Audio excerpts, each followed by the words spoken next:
야고보서 1장 26절에서 27절 말씀 우리 같이 한 목소리로 함께 읽겠습니다. 누구든지 스스로 경건하다 생각하며 자기 혀를 제갈 물리지 아니하고 자기 마음을 속이면 이 사람의 경건은 헛것이라.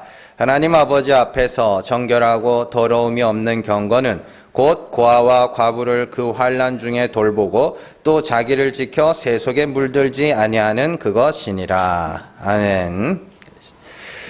야고보서 15번째 시간입니다. 하나만 합시다입니다. 지난 시간에 우리가 말씀을 행하는 것과 또 자유의 율법에 대해서 살펴봤습니다. 자유의 율법. 그래서 말씀을 행한다는 것은 그리스도께서 나타내신 그 죽은 자를 살리시는 하나님과 올바른 관계를 맺는 것이고, 하나님이 죽은 자를 살리시는 하나님이시면 어떻게 우리는 그 앞에서 하나님이 살리셔야 할 죽은 자가 되는 것이, 그것이 뭐예요? 말씀을 행하는 거다. 그리고 그 말씀을 행하는 자로 만들기 위해서 주신 도구가 율법인데, 그래서 그 율법을 통하여 죄를 알고 하나님의 긍휼을 구하는 자리에 있으면 그게 말씀을 행하는 거야, 이렇게 이야기를 하는 거예요. 그래서 지난주에는 우리가 자유의 율법 봤죠. 그래서 뒤에 가면 자유의 율법대로 행하라 그러면서 심판받을 자처럼 말하기도 하고 행하기도 하고, 그리고 긍휼을 구하는 자가 되면 그게 긍휼 없는 심판이 있을 거고, 그죠? 긍휼이 구하는 자는 긍휼이 있어 하나님의 긍휼에 의하여 구원에 이르게 되는 그런 이야기라, 이렇게 살펴봤습니다. 그래서 이게 그냥 읽히는 대로 그냥 읽으면 안 됩니다. 성경을 읽히는 대로 읽다 보면 굉장히 막 왔다 갔다 여기선 이랬다가 저기선 이랬다가 막 그렇게 되거든요. 문맥을 잘 파악해서 이게 뭔 말인가 그걸 살펴보는 게 굉장히 중요합니다. 자, 이런 말씀들을 잘 이해하셔야 하는 이유는 거짓 선지자들의 말에 속지 않기 위함이며 결국에는 우리의 구원의 문제가 달려있기 때문입니다. 예수님은 바리새인과 서기관들을 향하여 천국 문을 닫고 자기도 들어가지 않고 다른 이들도 들어가지 못하게 한다라고 하였고, 바울은 다른 복음을 전하는 자는 반드시 저주를 받게 될 것이다, 이렇게 이야기를 하였고, 스스로 지혜 있다 하며 다른 이들의 스승이라고 하는 자들 중에 어리석은 자, 어리석다는 건 지혜가 없다는 거고, 지혜는 생명나무입니다. 그래서 영생에 이르지 못한다는 뜻이에요. 그래서 잘못된 말을 가지면 그 말에 의하여 멸망에 처하게 되는 거거든요. 그래서 그것은 단순히 그들이 거짓말하는 사람들이니까 그건 나쁜 사람들이야, 이런 이야기가 아닙니다. 그들의 말에 의하여 여러분들이 천국과 구원이 나누어질 수도 있다. 그러나 하나님이 택하신 자들은 알아듣게 하셔요. 그래서 안타까워하면서 그냥 전하는 거죠. 여러분들이 잘 들으시고 깨달으시면 이 진리, 이 하나님의 진리의 말씀이라는 것이 얼마나 귀중한지를 알게 되실 겁니다. 자, 말씀을 행하는 것과 율법의 관계를 잘 이해해서 하나님의 긍휼하심을 구하는 자, 베드로가 말하는 것과 같이 긍휼을 얻은 자가 하나님의 백성이라고 그러죠. 전에는 너희가 긍휼을 얻지 못하였더니 이제는 긍휼을 얻은 자가 되었잖아. 그게 하나님의 백성이야, 이렇게 이야기를 하죠. 그리고 번역이 됐었어야만 하는 단어예요. 반드시 그 자리에 머물러 있어야 된다 예요. 긍휼을 구하는 자리에 머물러 있어야 된다. 그게 믿음을 지킨다는 거거든요. 그게 그래서 누차 말씀드리지만 야고보서는 야고보의 어록집이 아닙니다. 야고보서는 한편의 편지로서 말하고 싶은 주제를 문맥을 통해 기록해가는 그런 방식이에요. 그래서 그냥 우리가 성경이 장절로 구분되어 있어서 까딱 잘못하면 그냥 어록집처럼 보일 수도 있는데, 이건 한 편의 편지예요. 그래서 모든 말씀들이 다 쭉 이어져 있고 인과관계가 완벽하게 성립이 되어 있는 그런 글이란 말이에요. 그래서 항상 성경을 읽을 때는 문맥을 통해서 읽어야 됩니다. 야고보는 바울의 증언에 의하면 당시 교회의 기둥과 같은 존재였습니다. 갈라디아서 2장 9절 같이 읽습니다. 또 기둥같이 여기는 야고보와 게바와 요한도 내게 주신 은혜를 알므로 나와 바나바에게 친교의 악수를 하였으니 우리는 이방인에게로 그들은 할례자에게로 가게 하려 함이라. 아멘. 여기서 야고보, 게바, 베드로죠. 요한, 이 사람은 교회의 기둥 같은 존재였다 그래요.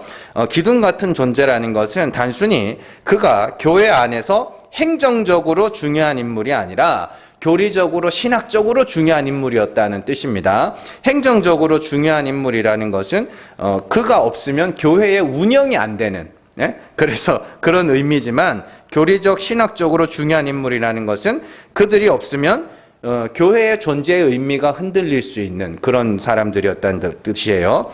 그래서 행정적으로 중요한 인물은 언제든지 교체가 가능하죠. 그래서 조직을 관리하고 재정을 운영하고 여러 가지 재반 사항들의 결정과 책임을 맡은 인물들은 얼마든지 대체가 가능해요. 대체가 가능한데 당시 사도로서 야고보는 행정적 인물이 아니라 교리와 신학의 그냥 그 우두머리 같은 그런 사람이었단 말이에요. 그래서 바울 역시도 하나님의 계시를 받았잖아요. 하나님으로부터 빛을 받아 하나님이 어떠한 분인지를 복음을 증거하는 자였음에도 불구하고 그 네 사람이 만나서 교리적 합의가 필요했던 거예요. 근데 만났더니 그들이 전하는 복음이 어때요? 각자 받은 장소는 달랐지만 받은 복음이 일치하는 모습들이 나타났잖아요. 그래서 그런 일들이 필요했던 거예요. 그래서 사도행전 15장 이렇게 보면은 그게 있었어야 했던 일이에요. 전체적으로 봐도.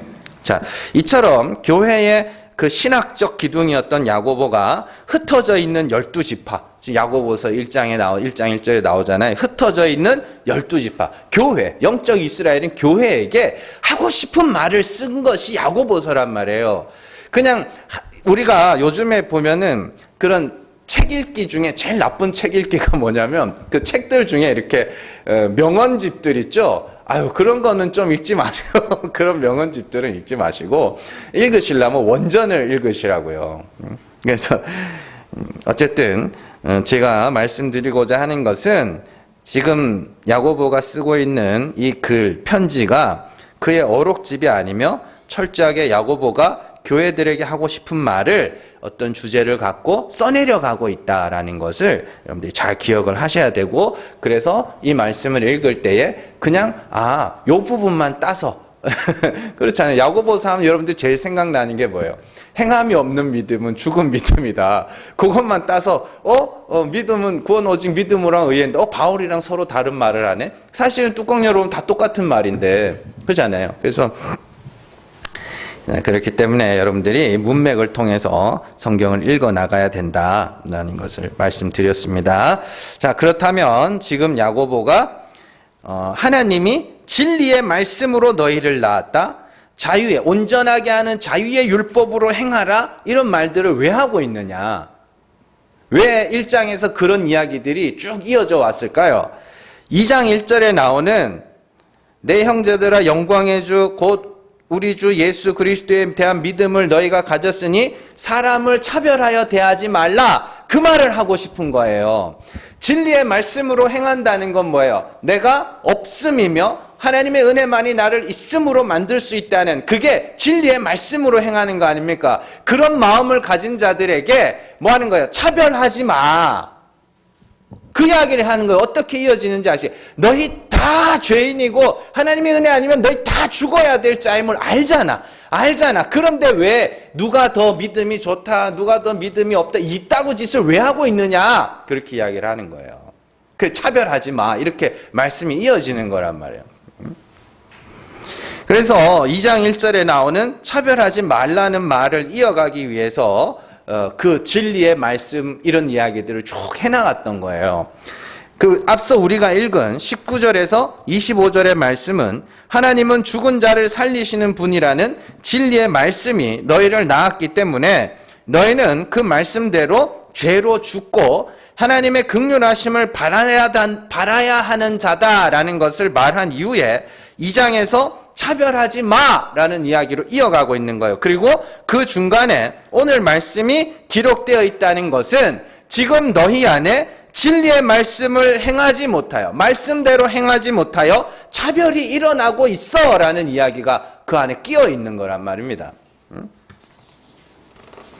곧 모든 성도는 하나님의 긍휼하심에 의하여 구원받아야 하는 죽은 자여야 하는데, 너희 중에 죽지 못한 자들이 있으며 그 죽지 못한 마음으로 성도들을 차별하고 있으니 너희는 진리에 순종해서 차별하지 않는 방향으로 가야 된다. 그 이야기를 하는 거예요. 어떻게 이어지는지 아시겠어요? 그러니까 괜히 막 1장에서 딱 끊어지고, 이거 장절 구분은 복사하기 쉬우려고 사람이 나눠놓은 거예요. 특히 신약 성경은 1500년대에 이게 매겨진 거란 말입니다. 그래서 사실은 이게 어떻게 보면 없는 게 더 편해요, 읽기가. 장절이 없는 게 그냥 쭉 써내려가는 게 더 읽기가 편할 수도, 이해하기는 더 쉬울 수도 있어요.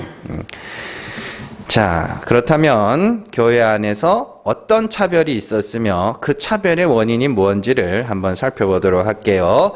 먼저 26절을 보시면, 스스로 경건하다 생각하며 자기 혀를 제갈 물리지 않고 자기 마음을 속이면 그 사람의 경건은 헛것이야, 이런 말을 합니다. 교회 안에 그런 사람들이 있다는 뜻이에요. 자, 먼저 우리가 살펴볼 경건이라는 것이 뭔지를 살펴봐야 됩니다. 경건이라는 단어는 크게 두 가지 단어가 있는데, 제가 막 성경에 나오는 단어들을 다 찾아봤거든요. 근데 의미상의 큰 차이는 없어요. 그냥 경건하다라는 건 내가 하나님을 경외하는 자, 또 신령한 자, 종교적인 자, 이런 의미입니다. 자, 그런데 하나님을 경외한다고 하는 자들 중에 자기 혀를 제갈 물리지 않는 자가 있다고 그래요. 그 혀를 제갈 물리는 게 뭐예요? 입 닫고 사는 거예요. 혀를 제갈 물린다는 것에 대해서 뒤에 야고보가 설명한 것이 있습니다. 3장 3절 또 9절에서 10절. 자, 3절 먼저 읽겠습니다. 우리가 말들의 입에 제갈 물리는 것은 우리에게 순종하려고 그 온몸을 제어하는 것이라. 9절에서 10절 같이 읽습니다. 이것으로 우리가 주 아버지를 찬송하고 또 이것으로 하나님의 형상대로 지음을 받은 사람을 저주하나니 한 입에서 찬송과 저주가 나오는도다. 내 형제들아, 이것이 마땅하지 아니하니라. 아멘. 잘 보시면 입에 제갈을 물린다는 것을 순종의 이야기와 연결했죠. 순종이라는 건 그냥 막 시키는 대로 다 한다, 이런 의미가 아니라 앞서 우리가 1장에서 배웠잖아요. 말씀을 행하는 것. 그러면서 야고보는 10절에서 입에 제갈을 물리지 못한 자가 어떤 자인가를 설명하는데, 한 입에서 뭐예요? 찬송과 저주가 같이 나오더라. 그것은 마땅치 않은 거야. 그게 입에 제갈이 물리지 못한 자들이야, 이 말이에요. 그러니까 혀를 제갈 물리지 않는 자들은 하나님을 향해서는 찬송하면서 다른 이들을 향해서는 저주를 퍼붓는 자들이다. 저주라고 하니까 대단한 것을 생각하기 쉽지만, 다른 이들의 나타난 행위를 보고, 그 행위를 보고 그들이 믿음이 있다, 믿음이 없다, 저 사람은 신앙이 좋아, 이런 거 있잖아요. 그게 저주라니까요. 그런데 입으로 나오는 것은 어디서 시작되는 거예요? 마음에서 시작되는 거죠. 그래서 예수님도 입으로 나오는 것이, 입에서 나오는 것이 너희를 더럽게 하는 거라 그러면서 입으로 나오는 건 다 마음에서 나온다고 그렇게 이야기를 하잖아요. 그러니까 야고보도 똑같이 마음에 대한 이야기가 나올 거 아닙니까? 그 바로 뒤에 나와요. 3장 14절 같이 읽습니다. 그러나 너희 마음속에 독한 시기와 다툼이 있으면 자랑하지 말라. 진리를 거슬러 거짓말하지 말라. 이렇게 나와요. 자, 이 부분에 대해서는 3장에서 좀 더 자세하게 다루겠지만, 여러분들 혀가 뭐예요? 불의 세계라 그러면서 그건 지옥에서 난 거라 그러잖아요. 이 독한 시기와 마음이 있으면 그 마음이 뭐라는 거예요? 지옥이라는 이야기예요. 그러면 이 독한 시기와 다툼이 뭐냐? 뭐예요? 뭐긴 뭐예요? 내가 더 큰 자라는 그런 마음이지. 내가 더 믿음이 좋은 자야. 내가 더 신앙이 좋은 사람이 돼야지. 이런 것들, 내가 더 의롭고 내가 더 거룩하고 내가 더 경건한 자가 돼야지. 그 마음요, 그게 지옥이에요. 그래서 그 불의의 세계에서 입으로 제어되지 못한 말들이 튀어나오는데 하나님을 향해서는 찬송을 하면서 다른 이들을 향하여서는 저주와 비방의 말들이 막 쏟아져 나오는, 다 겪어보셨잖아요. 아닌 척하고.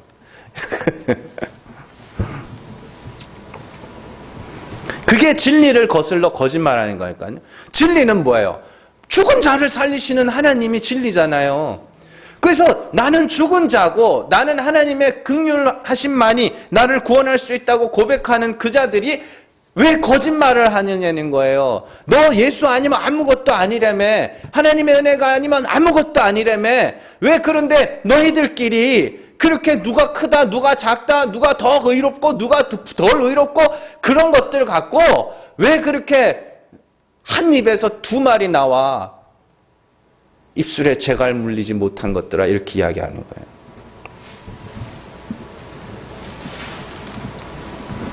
그렇게 진리를 거슬러 거짓말하는 자들, 3장 14절에는 진리를 거슬러 거짓말하는 자들을 오늘 말씀에서는 뭐라 그러냐면 마음을 속이는 자라고 이야기를 해요.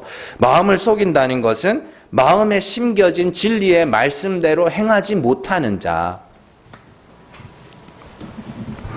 앞서 21절에서 바울은 진리의 말씀이 마음에 심어졌다고 말하죠.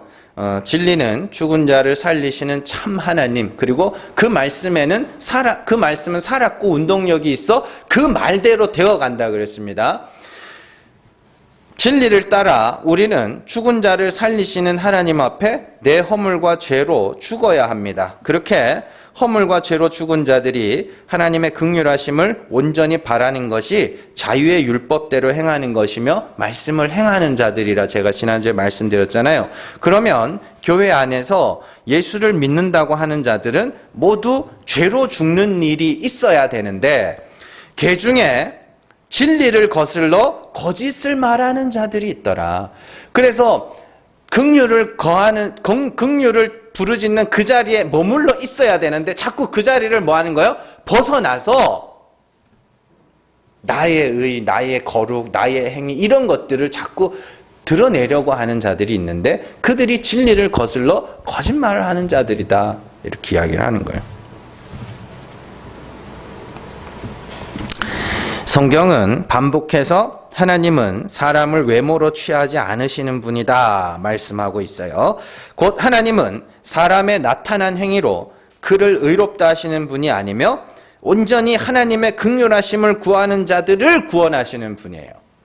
그런데 어떤 자들이 자기 행위에 가치를 부여하여 그것으로 하나님 앞에서 스스로 경건하다를 칭하고 있다면, 그런 자들이 마음에 심겨진 진리의 말씀을 거스르는 자들이며 거짓말하는 자들이다, 그런 이야기를 하고 있는 거예요. 그러면 진리의 말씀이 우리 안에서 하는 일이 뭐라는 뜻이에요? 성도들의 죄를 가르쳐 하나님의 은혜를 구하도록 하는 일, 그게 진리의 말씀이 우리 안에서 하는 일이에요. 그러니까 성경을 보면 진리를 빛이라고 그러잖아요. 빛. 빛이 여러분들 마음 가운데 비치면 어떤 일이 일어나요? 그 어두움에 감추어졌던 것들이 드러나야 될 거 아닙니까? 그 빛이 하는 일이라니까요, 그게. 빛이, 우리가 빛이라고 그러면 내가 막 빛같이 막 깨끗하게 착하게 사는 그게 아니라, 빛이 내 마음에 비치면 그 빛에 의하여 나의 부끄러움이 확 드러나야 되는 거라니까요. 그 어두움 속에 내 부끄러움이 감추어져 있었잖아요. 근데 이제 빛이 확 드러나면 빛에 의하여 그 부끄러운 것들이 확 드러나야 되는 거예요. 무덤 속에 돌문, 회칠한 무덤 속에 썩은 것과 죽은 것이 가득한데, 그잖아요. 그 무덤 문이 열려버리면 그 속에 죽은 것들이 확 드러나야 되는 거 아닙니까? 그게 빛의 역할이고 말씀의 역할이고 하나님이 여러분들 안에서 일하고 계시다는 증거입니다. 그 부끄러움이 확 드러나는 게. 그래서 예수 하고 사는 게 진리를 행하는 자들이라니까요.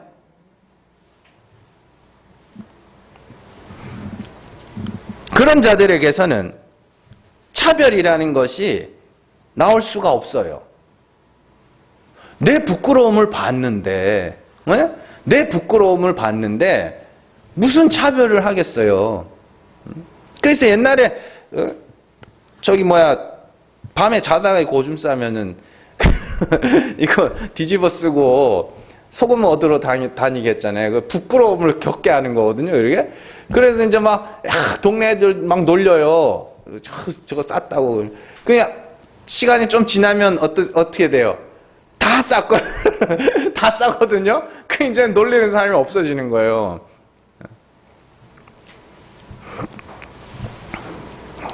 자, 인간이 이 주인된 이 세상은요, 하나님 나라의 원리와 정반대의 원리로 돌아갑니다. 그래서 이 세상은 차별과 등급이 있을 수밖에 없고, 그건 인정할 수밖에 없어요. 다만, 차별의 상위와 하위가 본인의 노력에 따라 얼마든지 올라갈 수도 내려갈 수도 있다는 그 사실이 이 세상이 말하는 공정이거든요. 그래서 이 세상의 공정이라는 것은 노력과 그 결과에 따른 차별을 인정하는 방향으로 진행이 되는 거예요. 쉬운 예로 우리가 정치인들의 자녀들이 시험을 거치지 않고 대학교나 회사에 입사하는 것을 보고 그걸 부정청탁이라고 하고 그거를 뭐라 그래요? 공정이 무너졌다고 하는 이유는 개인의 노력의 여하에 따라 올라가기도 하고 내려가기도 해야 되는데 노력 외에 다른 것들이 가입하게 되면서 공정이 무너졌다라고 이야기하는 거예요. 그래서 이 세상에서 공정은 누군가의 노력과 그에 따른 결과에 따라 높고 낮음이 결정이 돼야 되는 거예요. 그래서 사법시험이 폐지가 되고 로스쿨 제도로 전향할 때 왜 그렇게 사법시험 준비하던 사람들이 왜 그렇게 데모를 하고 많은 사람들이 죽었거든요. 자살했거든요. 왜냐하면 이 로스쿨이라는 것도 들어가면 공부를 열심히 해야 돼요. 본인의 노력이 많이 필요합니다. 그런데 로스쿨을 졸업을 하려면 돈이 굉장히 많이 들어요. 최소 몇 천만 원이 든단 말이에요. 학비만. 그런데 이 사법시험이라는 건 자기가 공부만 하면 얼마든지 칠 수가 있었단 말이에요. 그러니까 열심히 노력을 하면은 올라갈 수 있는 사다리가 사법시험이었는데 그게 아니라 돈이라는 것이 거기에 가입이 되면서 공정이라는 것이 무너져 버린 거거든요.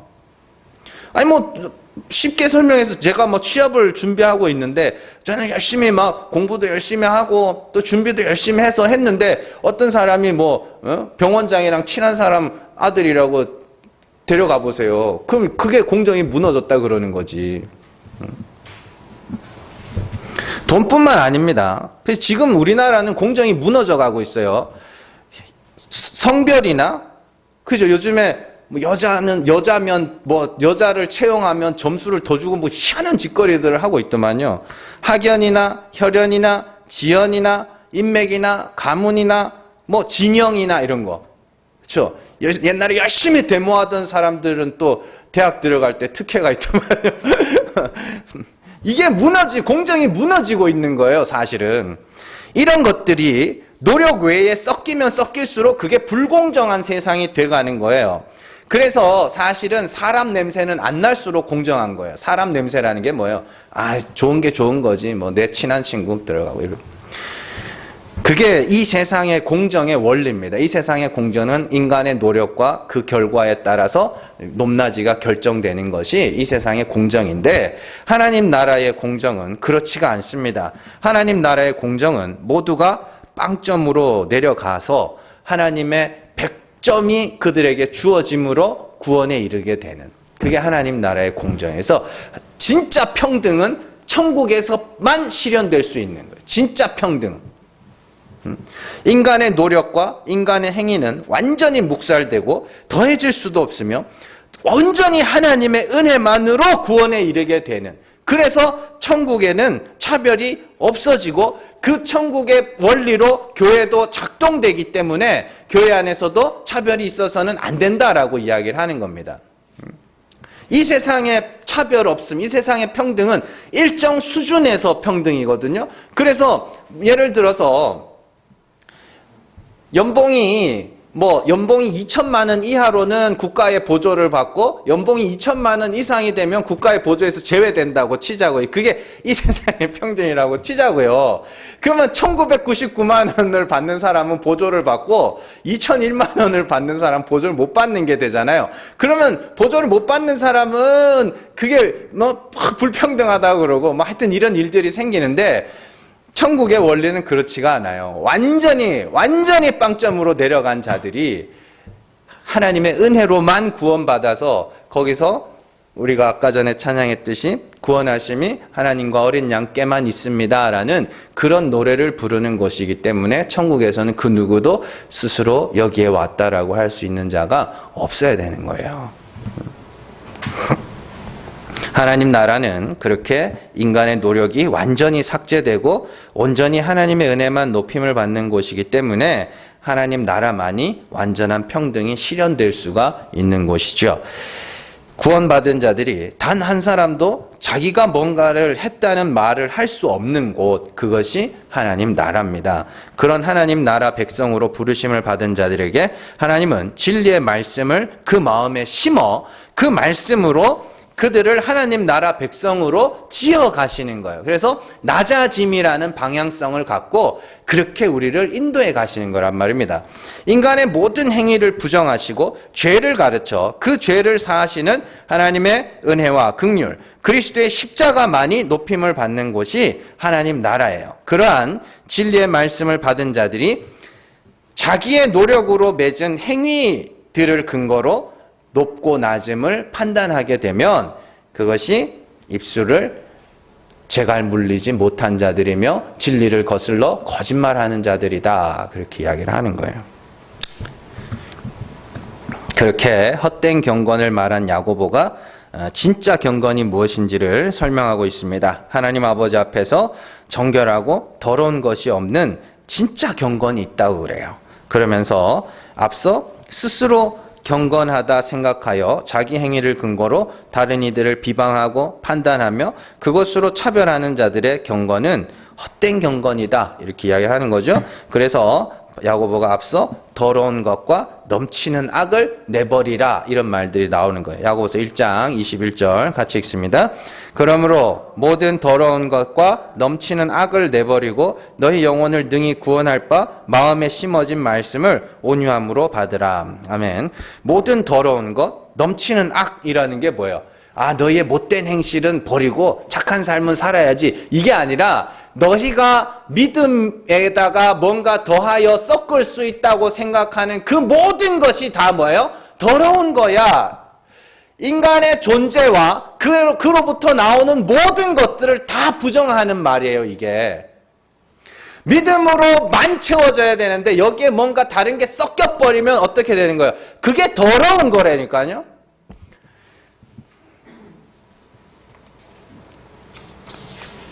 그런 인간이 결정하고 만들어낸 의를 내버리고 마음에 심어진 진리의 말씀을 온유함으로 받으라 이렇게 이야기를 해요. 곧 너희 스스로 의라고 일컫는 율법의 행위들이나 착한 삶이나 윤리나 도덕적인 삶들을 그걸 하나님 앞에 내놓겠다고 하는 그거를 버리라는 거예요. 그것 자체가 나쁘다는 게 아니라 그러한 삶을 산 나는 하나님 앞에 더 가치 있는 자다라고 여기는 그걸 버리라는 이야기예요. 그래서 하나님만 바라는 마음으로 죽은 자를 살리시는 하나님 앞에서 죄로 죽고 하나님의 긍휼하심을 구하여 그 자리에 머물러 있어라. 그런 자들에게서는 차별이 없어지게 될 거야. 그런 이야기예요. 그렇게 진리의 말씀대로 행하여 죄로 죽고 은혜를 구하는 자들은 차별하지 않는다는 것을 고아와 과부의 이야기로 이어가고 있어요. 고아와 과부는 그때 당시에 제일 차별을 받던 그런 계층이었거든요. 그래서 고아와 과부를 그 환난 중에서 돌보고 이런 말들도 사실은 더 깊이 들어가면 너의 마음에 진리의 말씀으로 하나님이 너희를 아들로 삼았으니 그 말씀을 전해라라는 말도 있지만 문맥상으로 살펴보면 차별하지 마라는 이야기를 하려고 그런 것들을 끌어오는 거란 말입니다. 자, 그리고 거기에 하나를 덧붙여 놨어요. 오늘 말씀 잘 보세요. 하나님 앞에서 정결하고 더러움이 없는 경건은 곧 고아와 과부를 그 환난 중에 돌보고 어떻게 해요? 또 자기를 지켜 세속에 물들지 않는 것이다. 이렇게 이야기를 하죠. 이 세속이라는 게 뭐예요? 그냥 코스모스거든요. 세상이에요, 그냥. 세상에게 물들지 않는다? 그럼 세상이 우리를 어떻게 물들이는데요? 아, 돈에 환장한 사람으로? 그러면 이 물들지 않는다고 이렇게 번역된 단어가 야스필로스라는 단어인데 이게 흠없는이라는 단어. 그러니까 이 단어, 이 문장을 똑바로 해석하면 세상으로부터 너희를 지켜 흠없는 자가 되라. 하나님 앞에서 구비하여 조금도 부족함이 없는 자. 그 상태를 뭐라 그러냐면 흠없는 자라는 단어는 아스필로스. 그래서 요 마지막 문장에 자기를 지켜 이렇게 먼저 나오는데 세상으로부터 너희를 지켜 흠없는 자가 되라. 이렇게 해석해야 되는 거예요. 이걸 이상하게 번역을 해놔가지고 많은 오해를 사고 있는데 잘 기억하세요. 세상으로부터 자기를 보호하여 흠없는 자가 되는 것이 경건이다. 그러면 이 아스필로스라는 단어가 어떻게 쓰이는지를 알면 흠없는 자가 어떠한 자인지도 알 수 있어요.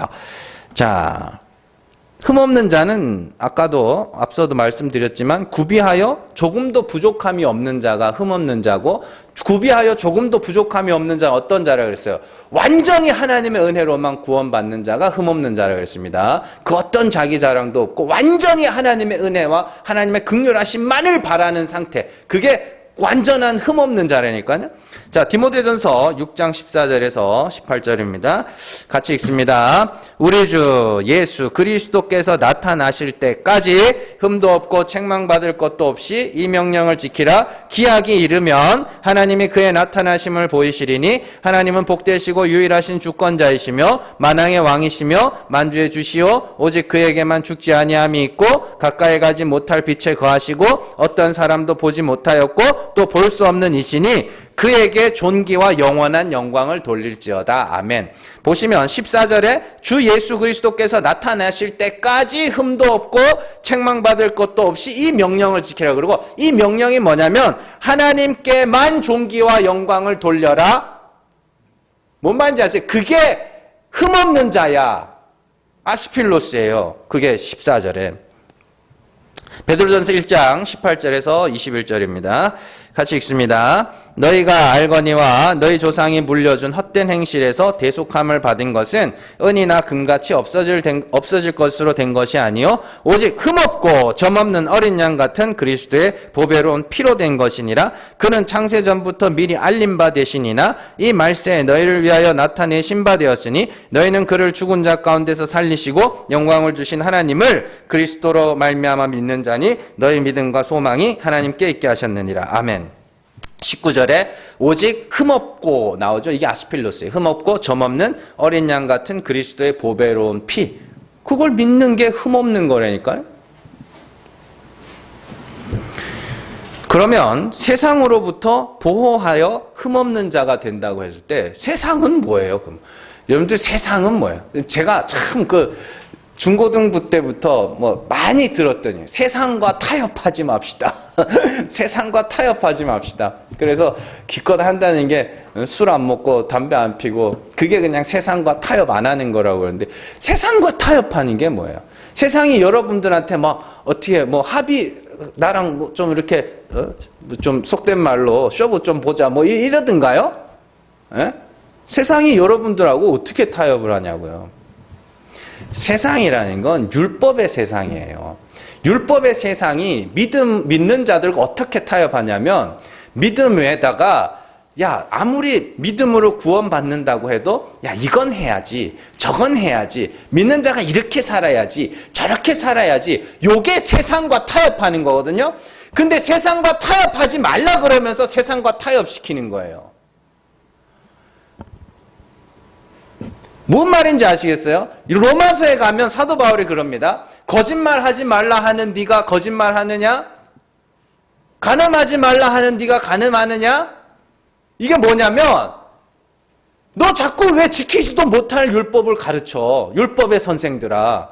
왜 너도 못 지킬 걸 다른 사람들한테 가르쳐? 그게 세상과 타협하는 거야. 교회에서는 은혜가, 십자가가 증거돼야 되는 거지. 자꾸 그것 외에 뭔가를 자꾸 더 하면 어떻게 되냐. 자, 예를 들어서 우리나라 헌법에는 표현의 자유라는 게 명시되어 있습니다.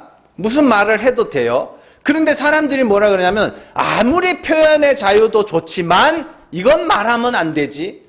아무리 표현의 자유도 좋지만 이건 말하면 안 되지. 이게 뭐냐면 그 표현의 자유를 침해하는 거예요. 성역이 어디 있어요? 성역이 말 건드리면 안 되는 게. 그런데 자꾸 성역이라는 걸 만들어서 그거에 대해서 그거 아니지 않나라고 비판하면 야 아무리 표현의 자유가 있지만 그렇게 말하면 안 되지. 요게 표현의 자유를 망가뜨리는 거니까 세상과 타협한다는 건 그런 거예요. 우리는 오직 그리스도를 믿음으로 하나님의 긍휼하심으로만 구원에 이를 수 있어요. 믿음으로 딱 채워서 그것으로만 구원에 이를 수 있어요. 그런데 거기에다가 야 아무리 믿음으로 구원받는다고 하지만 우리가 요것도 해야지 저것도 해야지 요렇게 그 믿음에다가 행위를 자꾸 덧붙이는 요게 세상과 타협하는 건데 자꾸 그렇게 가르치면서 그게 세상과 타협하지 않는 거라고 이렇게 이야기를 한다고요. 여러분 어느 게 맞는 것 같으세요? 아무리 믿음으로 구원받는다고 하지만 그래도 믿는 자가 이렇게 살아야 되지 않겠어? 그게 세상과 타협하는 거예요. 아니야. 믿음으로만 구원에 이를 수 있어. 내가 이렇게 죄가 많고 불가능한 자라 내가 그래서 믿음으로만 구원에 이를 수밖에 없는 그런 자야. 그게 세상과 타협하지 않는 거예요. 어떻게 살고 못 살고가 아니라니까요. 나는 내가 얼마나 큰 죄인인지를 수시로 고발당하고 있기 때문에 나는 그리스도의 십자가가 아니면 구원에 이를 수 없는 자야. 이게 세상과 타협하지 않는 거고 야 믿는 자가 그래도 이래야지 그래도 이래야지 요게 세상과 타협하는 거예요. 그러니까 완전히 거꾸로 가르치고 있는 거예요. 그렇다고 술 먹고 담배 피우고 그러려는 게 아닙니다. 몸이 안 좋으니까 하지 마세요. 몸 상하니까 하지 마시고 될 수 있으면 걸리지 마시고.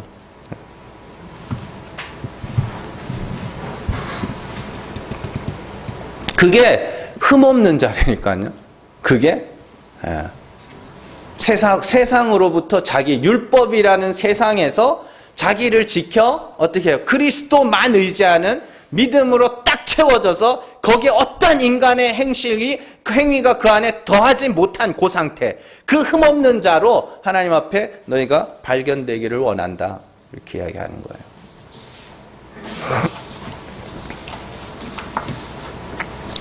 유교에서 성선설을 주장한 맹자는 인간이 4단을 갖고 태어난다고 합니다. 4단은 측은, 수호, 사양, 시비의 마음이에요. 측은지심, 수호지심 이런 거 들어보셨죠? 측은이라 함은 다른 이들을 불쌍히 여기는 마음이고 수호라 함은 옳지 못한 것을 부끄러워하며 다른 이들의 악을 미워하는 마음이고 사양이라 함은 말 그대로 이렇게 사양할 줄 아는 그런 마음이고 시비라 함은 옳고 그름을 가릴 줄 아는 마음입니다. 그런데 이 4단이 사람과 짐승을 가르는 거라 그래요. 이 4단, 수호지심, 측은지심 이 말 뒤에 항상 붙어 나오는 게 뭐냐면 이게 없으면 사람이 아니며예요.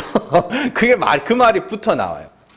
4단이 없으면 사람이 아니라 그러고 이 4단의 마음에서 밖으로 나타나는 것이 인의예지라고 이렇게 이야기를 합니다.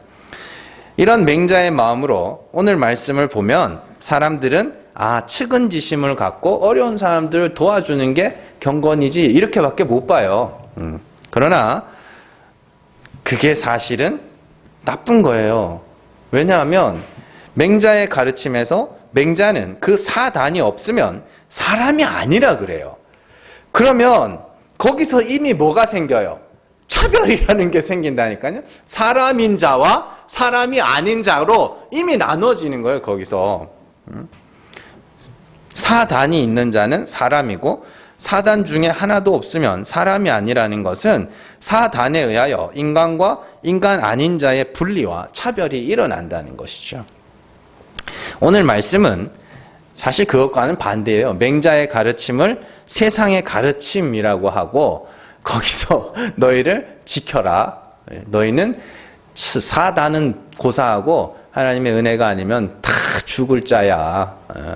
이 죄인들이 자기가 죄인임을 아는 자들이 사실 뭐 사단이 어디 있어요? 여러분들 측은지심이 있기는 있어요. 예? 내 편한테만 있잖아요.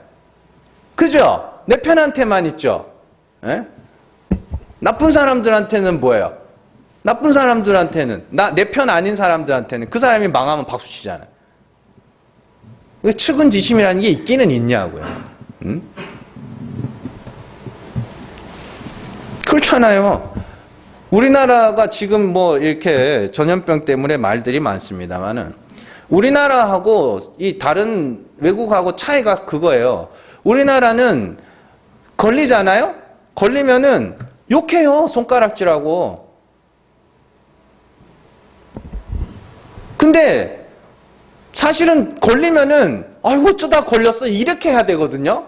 그게 정상인데 지금 편가르기가 이렇게 어떻게 하다 보니까 완전 그냥 교회가 제일 많은 피해를 당하고 있잖아요. 교회에서 번졌다고.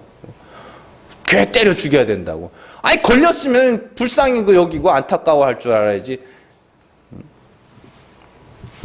측은지심 얼어 죽을 측은지심이에요.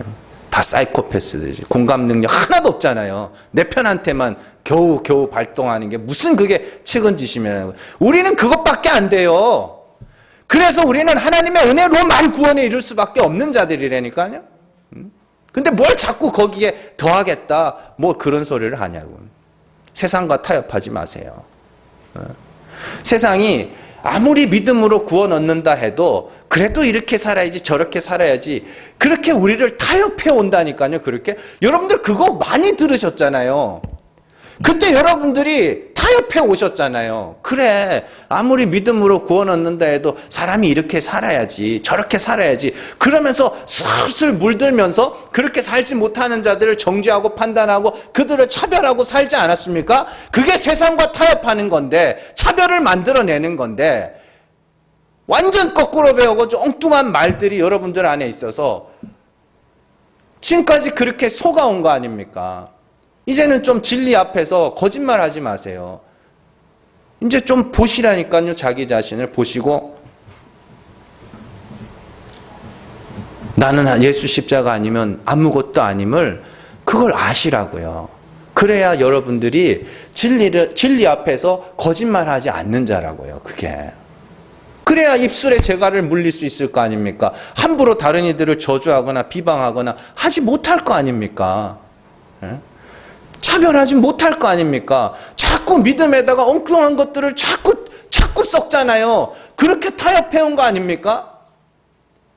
저는 그렇게 타협해오는 사람들의 그 말씀들을 이렇게 듣다 보면 아닌데 나는 너무너무 거짓말을 잘하는 사람이고 나는 너무너무 음란한 사람이고 나는 너무너무 부족한 사람이라 나는 십자가 없으면 안 되는데 나는 그리스도의 하나님이 나를 불쌍히 여기셔야만 구원에 이를 수 있는 그런 자인데 왜 자꾸 저 사람들은 저런 것들을 내게 가르치나?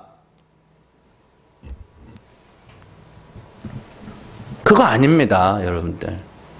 구원은 오직 예수 그리스도를 믿음으로만 얻을 수 있어요.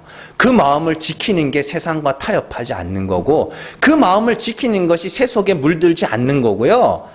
그 마음이 있어야 여러분들에게서 차별이 일어나지 않아요. 교회 안에서. 뭐가 그렇게 내가 대단한 게 있어서 아니 뭘 이렇게 하려고 가르쳐 드리면 여러분들이 그걸 지킬 수나 있으세요? 한번 해보기야 하겠죠. 아닙니다. 여러분들 진리를 따라 살아가시기를 바랍니다. 하나님은 은혜의 하나님이시며 죽은 자를 살리시는 하나님입니다. 우리는 날마다 내 죄와 허물을 바라보고 그 죄로 죽고 하나님의 긍휼이 아니면 나는 구원에 이를 수 없는 자임을 날마다 고백하는 자들로 그렇게 세워져 가야 돼요.